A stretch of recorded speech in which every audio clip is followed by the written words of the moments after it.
be looking at the question, why are you so afraid?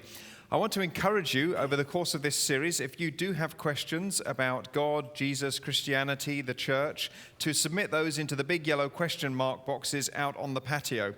One thing we realized this week is we don't know from which service the questions come. So we could answer your question in the first service, and you always go to second service, and you think they didn't get to my question. So what I want to recommend, if you do submit a question, circle a 1 or a 2 to indicate which service you're in, and we will try and answer your question in the service that you attend. No guarantees, and we probably won't get to all the questions, but that's one way to make it more likely. But you might want to come to both services on that day anyway, because we'll be answering different questions in each service. So that's for the panel on August the 23rd. Today we're going to be talking about fears, and I wanted to start by showing you a video clip from the movie Hook, which was a remaking of the Peter Pan story starring the amazing Robin Williams and, of course, Dustin Hoffman, I think. So let's watch that clip, and then I'll talk some more about it. I think we have an obligation to clarify this Pan problem. This disaster, which must be remedied. expediently, I agree. I want my children. For me, the stakes can be no higher. And for me, so they can have sunk no lower. And I want my war! Blow him out of the water, Dad! Daddy's handling this. It's okay. Oh, come on, Peter. Pick up your weapon. All right. How much?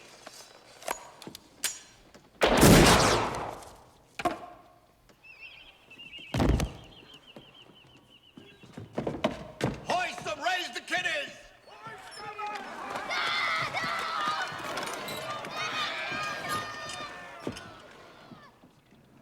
I'll make you a deal, Mr. Chairman of the board. Fly up there and touch the outstretched fingers of your frightened children, and I'll set them free. I can't fly. Come on, explode out of there. Stop the charade. Free your children. Daddy! I beg your pardon. You must be joking. Ha ha ha! Peter Pan has a real problem with height. It's okay. Hang on, son. I'm coming, sweetheart. Let me give me a hand. I already have.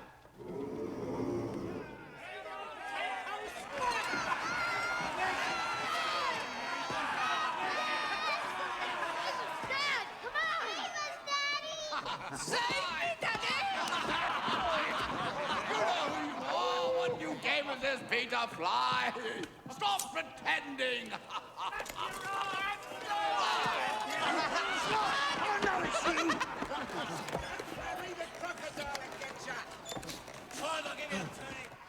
Be the Pan you are. Fly. Fly. Think happy thought. All you have to do is touch our fingers and we'll be able to go home. Touch them, Peter, and it's all been just a bad dream. Just reach out and touch them. Your arms, Floyd! Reach. Come on, Daddy. Mommy could do it.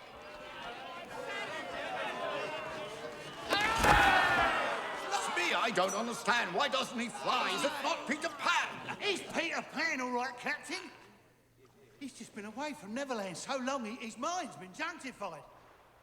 He's forgotten everything.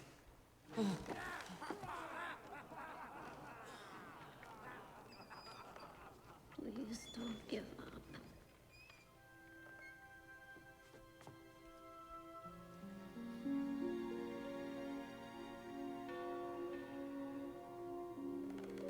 Dad, I want to go home.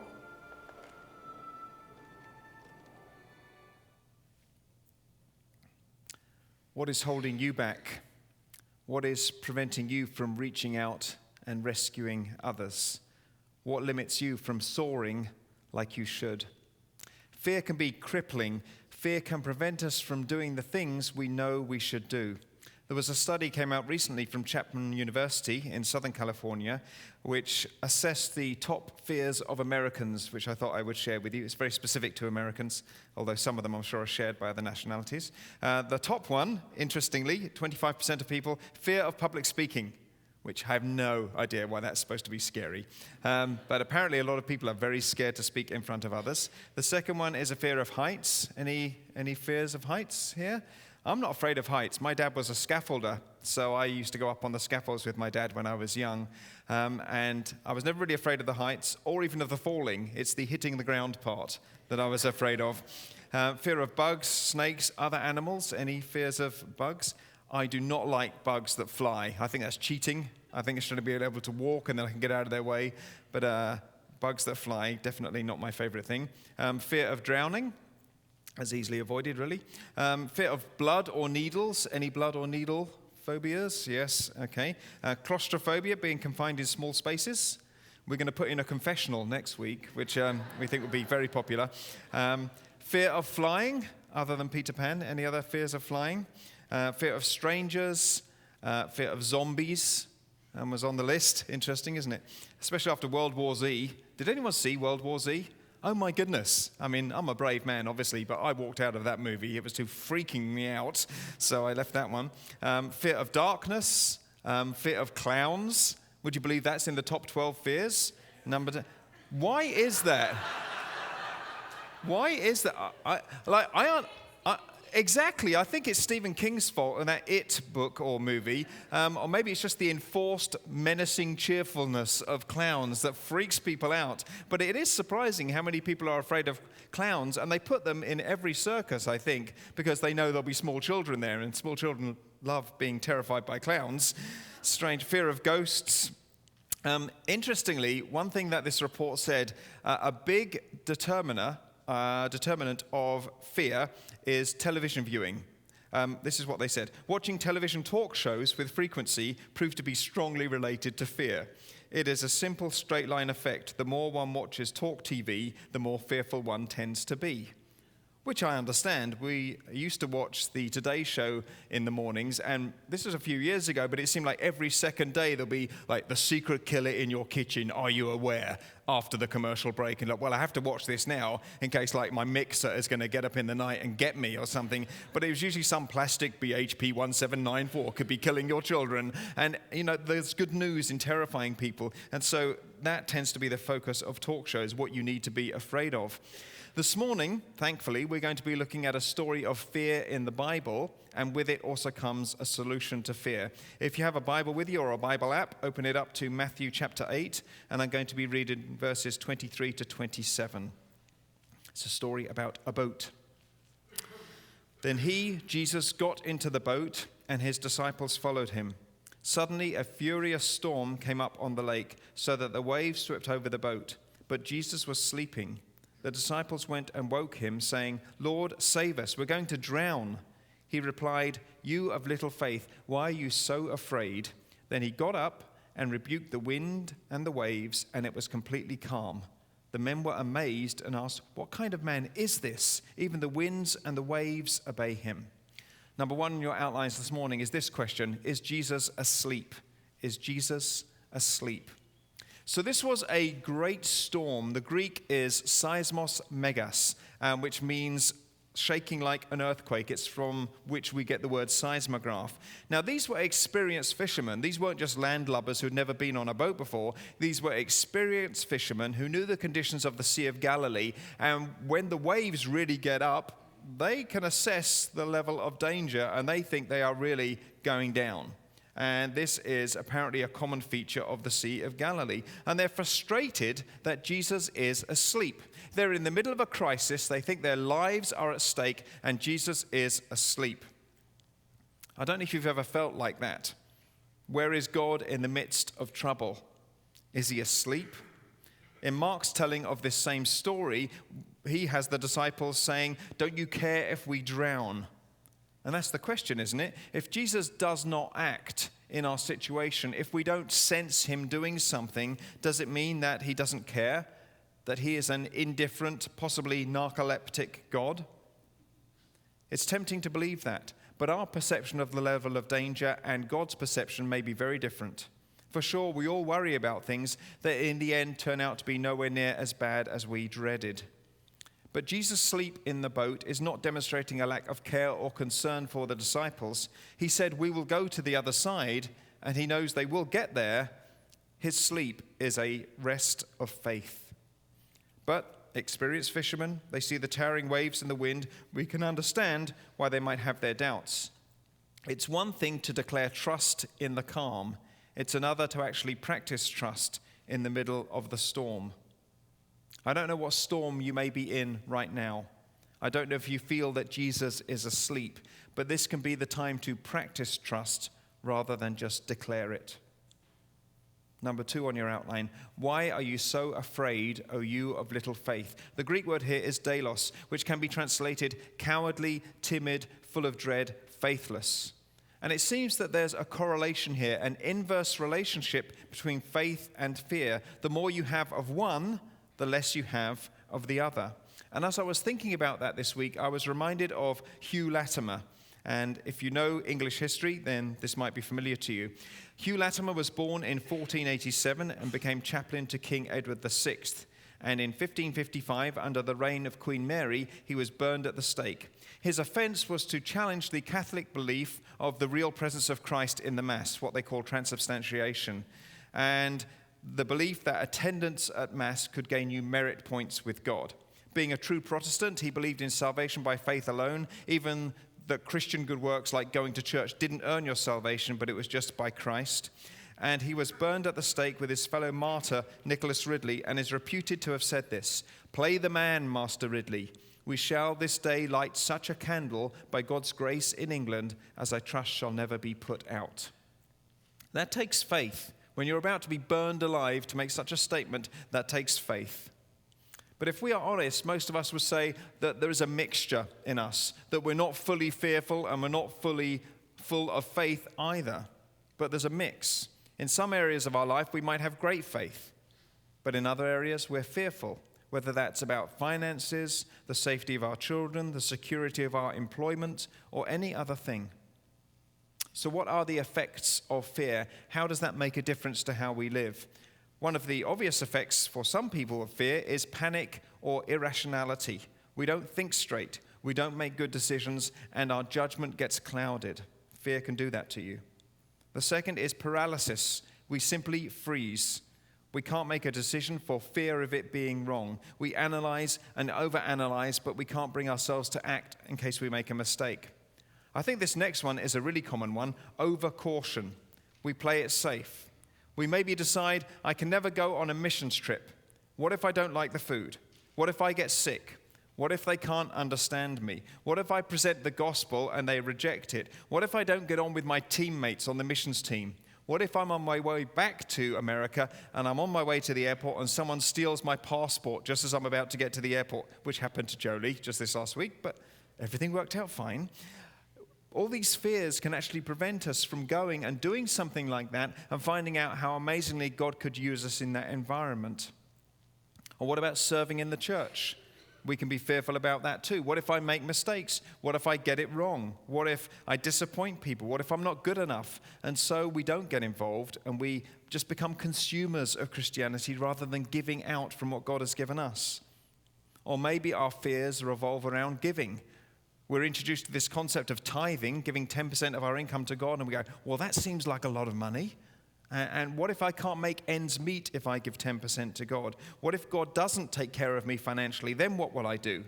So we're tempted to shortchange God, and then we miss out on the blessings that he wants to pour into our life. Another area of fear can be joining a life group.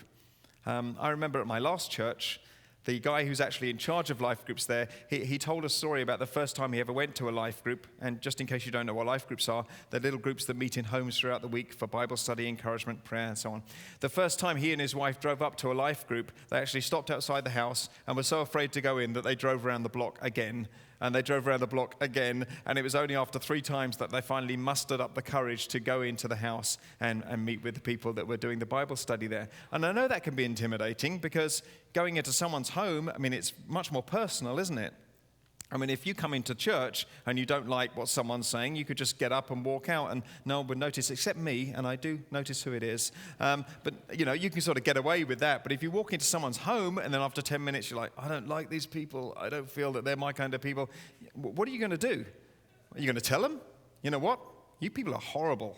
I don't connect with you, I don't resonate with you, you're talking nonsense, and I don't relate to you at all, so goodbye. I don't think it's going to happen, and we're afraid that we wouldn't have the courage to do that, so we don't go to a life group in the first place. But those are the fears. What if I don't like them? What if I don't mesh well? Maybe one of the fears we have is of inviting a friend to church. We know that there are people in our lives who need Jesus, right? You've probably got co-workers or relatives, and especially when they annoy you, you think you really need some Jesus in your life. But we're afraid of inviting them because what if they say no? What if they start thinking I'm a religious fanatic? Then what will I do? And it's really interesting to me that we place someone's eternal destiny on the scales of our reputation might take a bit of a knock, and we will let that one sort of outweigh someone's eternal destiny. Yeah, so what if they say no? Well, are you crushed into a little, I'm melting? You know, what happens if they say no? Nothing bad, probably, but we're afraid to do that because we're worried what people might think of us, and that fear hinders us in many ways. The fourth response, the fourth effect of fear, is a desire to control or manage so as to reduce or eliminate the fears. But a desire for control fuels fear. The opposite of control is surrender. In other words, we completely yield and surrender ourselves to God rather than trying to manage or control everything. Most of life where we think we have control is an illusion anyway. And all it takes is a diagnosis or a family member to get addicted or a spouse to walk out without warning, and then control is revealed for the illusion that it was. Last week, we talked about acknowledging that we are not God. God is God and we are not. And we grow fearful when we are not in control. We want to control the shots, dictate how life will work out, and when we can't, we become afraid. And fear can actually be a flag that there is an area of our life where we don't really trust God. It's interesting that we do trust in some areas very easily. Like some people can sign up for a missions trip and they're on their way, but when it comes to thinking about their finances or retirement, they're very fearful, as though God will be with them and keep his promises on the mission field, but can't be trusted back at home. And it's a strange dichotomy that exists there. So the antidote to fear is surrendering to God's loving care, to surrender and let God be in control, but that is very counterintuitive. If we're in a situation where we're not sure what the outcome is going to be, we want to take the wheel, right? You know, we don't want to just let things play out. How many of you here have ever had the experience of rappelling, or as we say in Europe, abseiling? So a few of you. Okay, I remember the first time that I did rappelling, and it was on a rock face, and there's a picture, that's not me, that's not a rock face, but gives you the idea. I remember the instructor saying, you know, what you've got to do is lean out away from the rock face. And that is so counterintuitive, because even if you've never felt like hugging a rock before, as soon as you start rappelling, you are a rock hugger. You're like, I don't want to go. And it's very, very counterintuitive to sort of lower yourself back. But it's then when you're sort of perpendicular to the surface that you're actually safest, as long as the person holding the rope is paying attention, because that's important too. Know who's holding the rope. If they've got really sweaty hands, it's not good. If they're untrustworthy or easily distracted, not good. But as long as you've got someone good on the rope, then that is the position to be in. And leaning out away from the rock actually creates the safest. Because if you just try and hang on, that's very bad, because your knees bang against the rock and then your elbows bang against it, and your face, and the rock always wins. In my experience, face versus rock, you know, rock, paper, scissors, no, face, rock, face does not win, rock wins. So that's what you have to do, but it's very counterintuitive. And what we need to do is to lean back into God's love and care for us, not cling to the rocks of fear. That is not the safest place. So what does life look like if you choose the path of surrender? Great storms, but great calm. Number 4 on your outline, Jesus is in control. What we see Jesus do next in this story is amazing. He stands up and he rebukes the winds and the waves. Rebukes is an interesting word to use here. It's almost like he's telling them off, like they're a bad dog that's just done its business on the carpet or something. Like, you know, bad wind, bad waves, stop.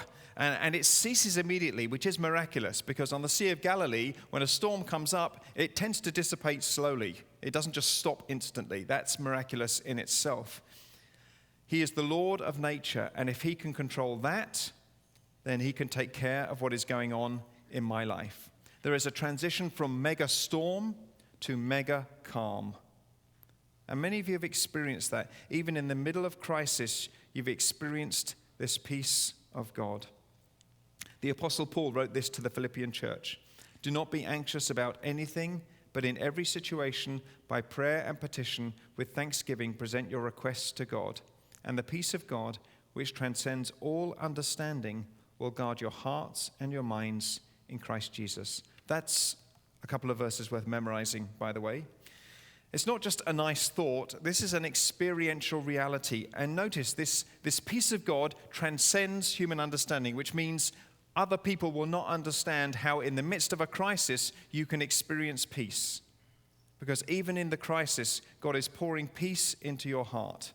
And it looks weird to people around you. Because they're like, why aren't you panicking? Why aren't you running around like a chicken with its head cut off? And the answer is God. And it guards our hearts and our minds. Our heart, because our emotions get involved when we're fearful. And it's not just a matter of emotions, but also a matter of mind. Some of us, when we get afraid, our minds do horrible things to us. They start catastrophizing, which is not an easy word to say. But some of you know that you're prone to this, right? If something goes wrong, and it starts down a bad path, you thought, well, if that goes wrong, then this is probably going to happen, then this is going to happen, and then this is going to happen, and everything's going to be a disaster. This catastrophizing mentality. The peace of God is able to guard our emotions, our heart, but also our head, to guard our minds as well, and keep us away from these catastrophizing thoughts. Jesus brings peace to heart and mind. So the storm is replaced by calm, and then the disciples ask this: what kind of man is this? Well, that's the question, isn't it? Who is this telling us not to be afraid? Who is it telling us just to trust him? Because normally, if someone came up to you in everyday life, someone came up to you on the street and said, trust me. Wouldn't you be suspicious? Usually, if people have to tell you to trust them, there's a reason why you might not want to. But Jesus wants us to trust him. The question is this a person we can trust or isn't it? How do we evaluate that? Well, the first thing is reputation. What do others say about him? Do they say you can trust him? Secondly, what's the track record? When you think about your years of following Jesus, what's his track record? Has he abandoned you, done you wrong, harmed you in any way? Of course not. He has promised that he will never leave us or forsake us. And probably in this room this morning, there are centuries worth of trusting in God. Let's just do a quick survey here. If you've trusted God for 1 year or less, would you just stand quickly? 1 year or less? Come on, I know some of you are here. Okay, let's make it a little bit less exposing. If you've trusted God for 5 years or less, would you stand? Okay, you can sit down. Now, how about 10 years? 10 years, up to 10 years of trusting in Jesus. Well done, Landon. Okay. How about those of you who've trusted God for 20 years or more? Would you stand briefly? Okay. Or less. Don't confuse me. My job is to confuse you, not you to confuse me. Okay. 30 years. If you've trusted Jesus for 30 years. How about 40 years? 40 years. Any 40 years? Anyone more than 40 years? Whoa, amazing. How old are you people? Come on. Any 50s? Any 50 or more? Be quiet in the front here. This is not a conversation. This is not a dialogue. All my questions are rhetorical. So, how about 50? Is there anyone who's trusted Jesus for 50 years or more? There we go. Look at that. Fantastic. All right, you can sit down. If you added all that up, you would see decades and decades and decades running into centuries of people who have trusted in God and who would tell you, Jesus has not let me down. Maybe my expectations were different than what actually happened, but when it comes to the character of Jesus, he can be trusted. So that's the third part. What is his character? As part of the Trinity, Jesus is God. He is God come in the flesh. And the Bible says about God, in the briefest summary, God is love. And 1 John 4:18 says, perfect love casts out all fear. Imagine that I have a glass here, which is full initially of air, but I pour in liquid, which is love, and it fills it to the brim. As much as that is full of love, then there is no room left for fear. When we sense how utterly loved we are by God, then there is no room left for fear. And those of you who are parents will know this. If ever you've had a frightened child, Landon and I were actually talking about this yesterday, this morning, the funny things that he used to be afraid of, like the flashing light on the smoke detector or the distant sound of a train, and just some funny things that he used to be afraid of. But the reaction of a parent when a child is afraid is not to deal rationally, usually with the fear. Well, we don't do that. We just sort of cuddle them and say, you know what, it's okay. I'm here. I love you. Everything's going to be fine. We don't sort of unpack, well, let's assess the basis of your fears and see whether they have a ground in rationality. We don't do that, do we? Because that's just not the way, it's not the way children process things. It would be easier, but that's not the way it works. But we just wrap our children in our arms and say, you know what, I love you. I'm here. It's going to be okay. And for some of you, in the storms of life you're in right now, what you don't need is a detailed explanation of how this is going to work out. All you need is to understand and feel God wrapping you in his arms and saying, it's okay, I love you, I'm here, and I'm not going anywhere. It's going to be okay. And just to sense that, because that's the reality, and that goes beyond rationality. Paul, writing to his young protege Timothy, said it this way: we do not have a spirit of fear, but a spirit of power, of love, and of self-discipline. We will face storms in life. Jesus promised that. The waves will rise up around us. How will we react? I think the first thing we need to sort out is Jesus in our boat? Is Jesus in our boat? Because if you don't have Jesus in your boat, then really you're facing your fears alone. And I think that's pretty terrifying. When it comes to the storms of life, you really want Jesus in your boat. And by the way, this is not just a little you and Jesus boat, like a little coracle, little coracle boats. This is not a you and Jesus boat. This is a lifeboat. And the point of being in the boat is not so that you can enjoy, oh, thank goodness I'm safe. I've got my ticket to heaven. I'm good now. Thank you. No, but to realize that this boat is a lifeboat. And that once you're in the boat with Jesus in the boat, then you are commissioned to help rescue others and pull them into the boat with you. Preferably willingly, kicking and screaming if necessary, but pull them into the boat with you because it's a rescue boat. But when you have Jesus in the boat, he is your constant companion. He's no longer just a panic button in a crisis, but he is your constant companion through every part of life. The thing that you can do then is to name your fears, to face them. When we refuse to face our fears, that's when they can sort of have a hold over us. But to face our fears and to come honestly to God and say, God, honestly, I am concerned about this. I'm worried about this thing. I need you to give me your peace in that area. And third, to surrender to God's love. It's only when we are utterly convinced of God's love that we can fully trust him with our deepest fears. So we're going to take a moment and we're going to have some prayer time after the service. In case some of you are wondering why we've put the sermon at the end the last couple of weeks and the praying at the end, it's for two reasons. One, sometimes if the praying is sort of in the middle of the service, it feels like we have to be very quick with people. And at the end of the service, we can take some more time to pray with people if we need to. And honestly, some people feel a little bit exposed coming forward in the middle of a service, whereas if you're all sort of milling around and leaving at the end as we're praying, then, people don't feel exposed. So I hope more people will come for prayer. But we're going to take a moment to pray. And before we do that, just honestly do some business with God in your heart. If Jesus is not in your boat, if you realized I've been walking through this life alone, facing my fears alone, but if there is a Jesus who can offer me calm in the storm, then I want that, then invite Jesus into your life. For others of us, if we're aware as we examine our hearts that there are some fears that we have that we haven't surrendered to Jesus, then name them and just bring them to him. Say, God, I want to trust you, but in this area, honestly, I still am afraid. God, would you minister peace to me in that area? So we'll take about 30 seconds to do that. Then I'll close out with a prayer. And then we'll sing a final song. And if you would like to come forward for prayer at that time, you're welcome to. Otherwise, you can feel free to leave the auditorium. Let's just take a few moments.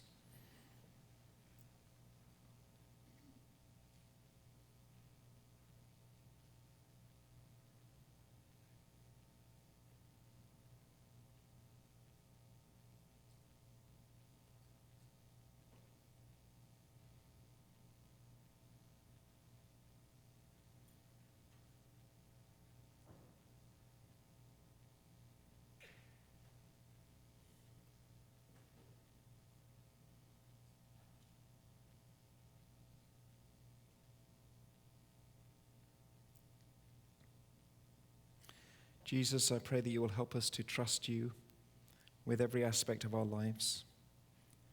Where we feel fear, I pray that instead you will minister peace to us.